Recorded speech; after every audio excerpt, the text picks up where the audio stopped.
उत्तर प्रदेश के लिए आज का दिन बहुत अहम था।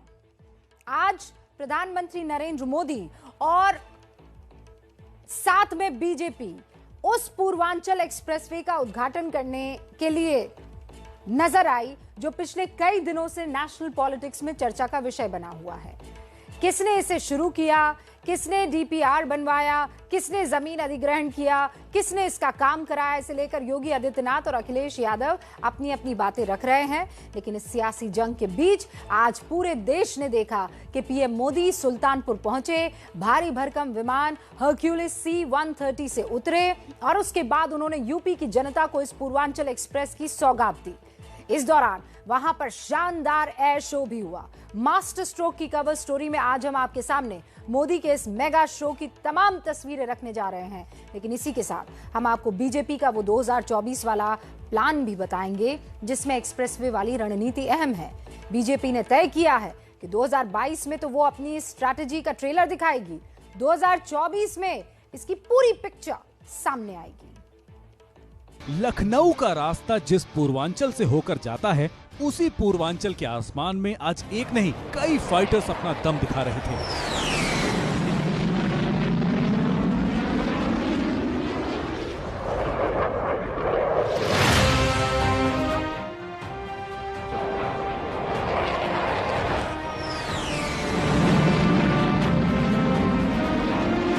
लेकिन जमीन पर ये शक्ति प्रदर्शन मोदी और योगी का था। किसी भी तरह के ऑपरेशन को अंजाम देने में माहिर है। दोपहर 1:20 का वक्त था जब पीएम मोदी इस C-130J हरक्यूलिस विमान से पूर्वांचल एक्सप्रेसवे पर उतरे। ये वही एक्सप्रेसवे है जिसकी सौगात देने के लिए पीएम मोदी आए थे, क्योंकि इस एक्सप्रेसवे से बीजेपी यूपी में सबसे बड़ी सियासी उड़ान की तैयारी कर चुकी है। ये एक्सप्रेसवे यूपी के विकास का एक्सप्रेसवे है। ये एक्सप्रेसवे नए यूपी के निर्माण का एक्सप्रेसवे है। ये एक्सप्रेसवे यूपी में संकल्पों की सिद्धि का जीता जागता प्रमाण है। ये यूपी की शान है, ये यूपी का कमाल है। प्रधानमंत्री नरेंद्र मोदी जिस वक्त पूर्वांचल एक्सप्रेसवे का उद्घाटन कर रहे थे, गाजीपुर में अखिलेश यादव के कार्यकर्ता एक्सप्रेसवे पर पहुंचने की कोशिश में जुटे थे। ये तस्वीरें गाजीपुर की, जहां समाजवादी पार्टी के कार्यकर्ताओं ने पुष्प वर्षा करके पूर्वांचल एक्सप्रेसवे का सांकेतिक उद्घाटन का प्लान बनाया था। लेकिन प्रशासन ने उन्हें रोका तो उन्होंने एक्सप्रेसवे से कुछ दूरी पर ही पुष्प वर्षा कर ली। पुत्र मुलायम से जिंदाबाद जिंदाबाद, दिल मुलायम से जिंदाबाद जिंदाबाद। अखिलेश यादव शुरू से ही पूर्वांचल एक्सप्रेसवे को अपनी सरकार का काम बता रहे हैं और इसीलिए मोदी ने बिना नाम लिए अखिलेश यादव पर भी तीखे शब्द बाण छोड़े। डबल इंजन की सरकार के जब ऐसे डबल लाभ मिलते हैं तो उन लोगों का मैं देख रहा हूं आपा खो रहे हैं, क्या क्या बोले जा रहे हैं। उनका विचलित होना बहुत स्वाभाविक है।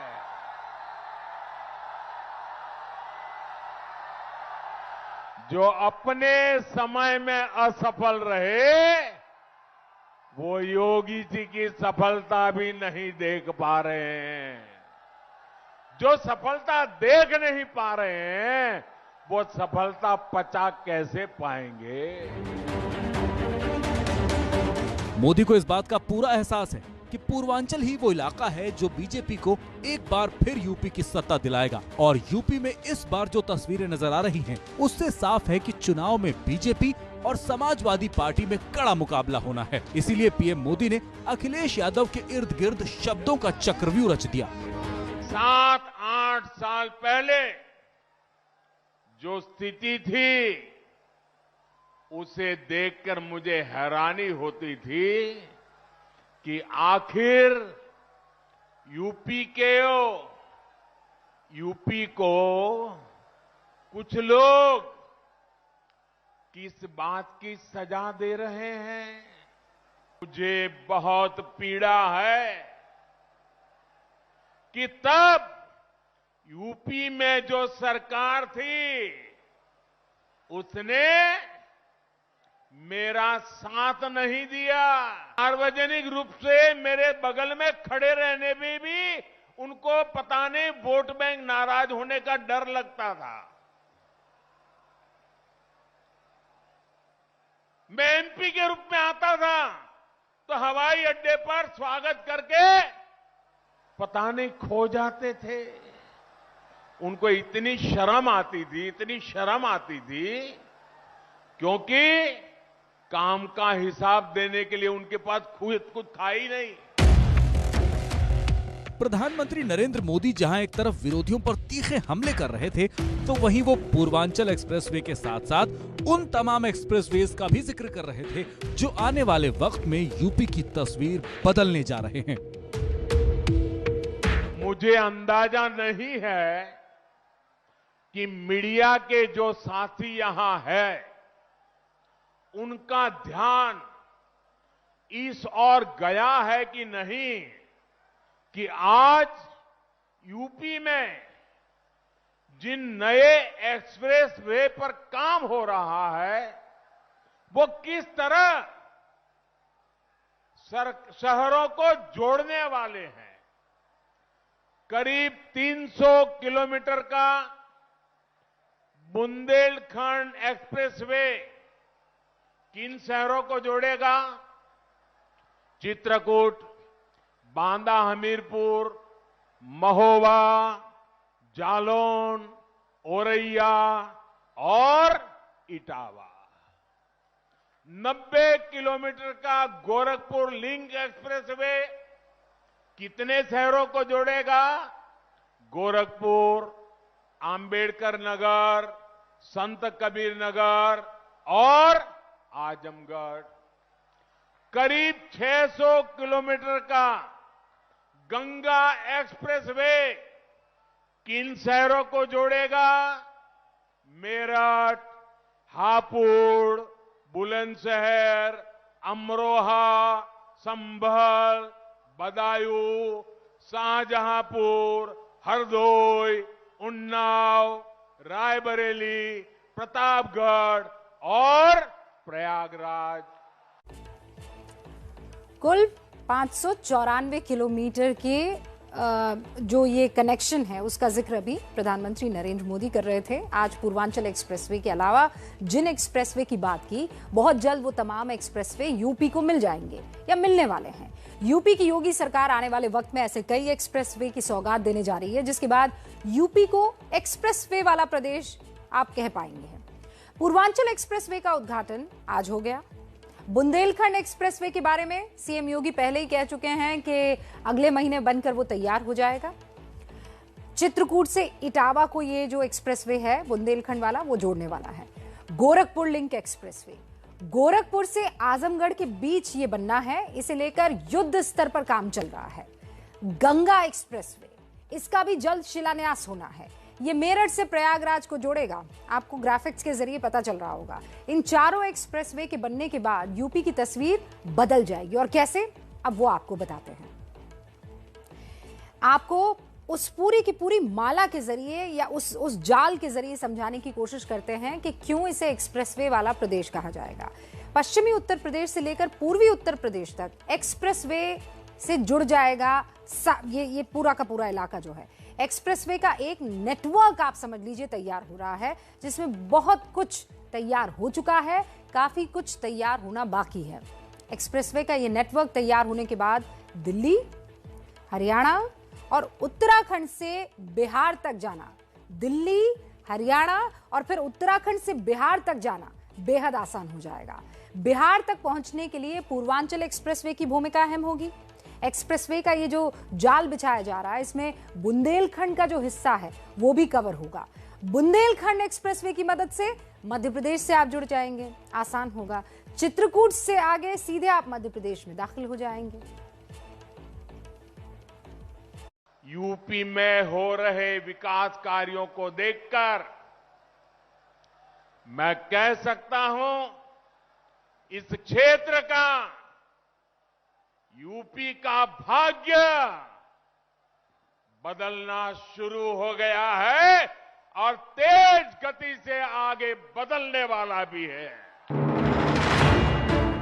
सुल्तानपुर की धरती पर इस शानदार एक्सप्रेसवे पर खड़े होकर पीएम मोदी यूपी में विकास की वो लकीर खींच रहे थे जिसके जरिए वो 2022 ही नहीं 2024 को भी टारगेट कर रहे हैं। इस तरह का काम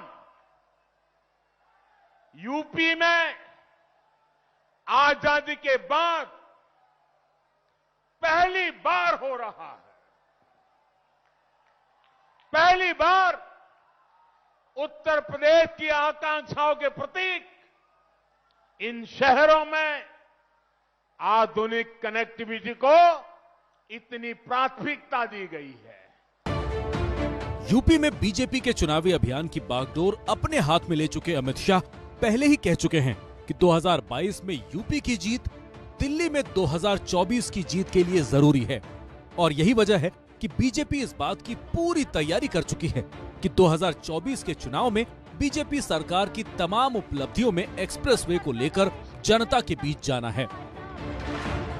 मुझे विश्वास है यूपी में हो रहे इंफ्रास्ट्रक्चर के ये काम आने वाले समय में यहां की अर्थव्यवस्था को नई ऊंचाई देंगे।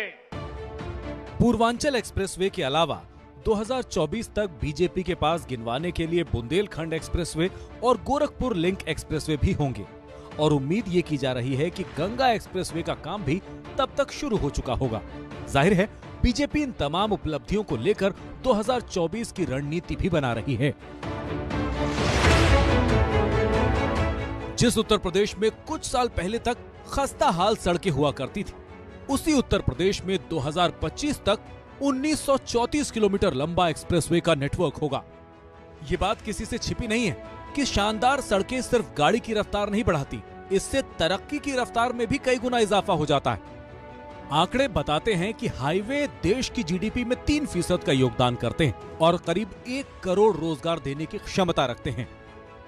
जाहिर है यूपी में जब एक्सप्रेसवे का नेटवर्क तैयार हो जाएगा तो लोगों की जिंदगी कई गुना आसान हो जाएगी। एक्सप्रेसवे बनने से कनेक्टिविटी बढ़ेगी, रोजगार बढ़ेगा, बिजनेस में तरक्की होगी, किसानों को फायदा होगा। एक्सप्रेसवे से सिर्फ आर्थिक तरक्की ही नहीं होगी, इससे देश की सामरिक ताकत भी बढ़ती है। देश में अगर कभी भी युद्ध जैसे हालात बने, खुदा न खास्ता, तो ऐसे तमाम एक्सप्रेसवे में बनी एयर स्ट्रिप्स को एयरबेस में बदल दिया जा सकता है। यानी यहाँ पर लड़ाकू विमान उतारे जा सकते हैं। जैसा आज हमने देखा, सुखोई फाइटर जेट आज पूर्वांचल एक्सप्रेसवे पर उतरा, उसमें फ्यूल रिफिलिंग हुई। इसके बाद मिराज और जगुआर जैसे फाइटर जेट्स ने भी पूर्वांचल एक्सप्रेसवे पर अपना दमखम दिखाया। इससे पहले आपको याद होगा, यूपी में सबसे पहले यमुना एक्सप्रेसवे पर मथुरा के पास एयर स्ट्रिप पर फाइटर जेट्स की लैंडिंग हुई थी।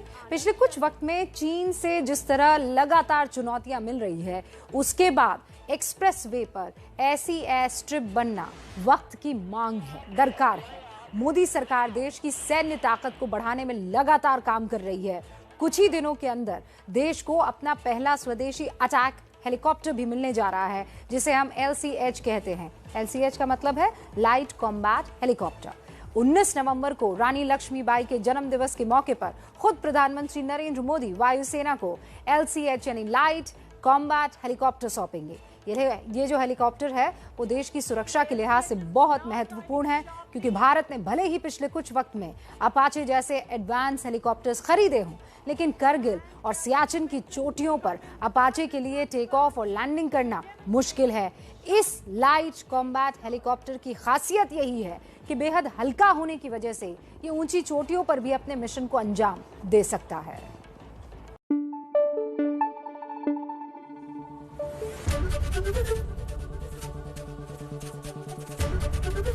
ABP न्यूज आपको रखे आगे।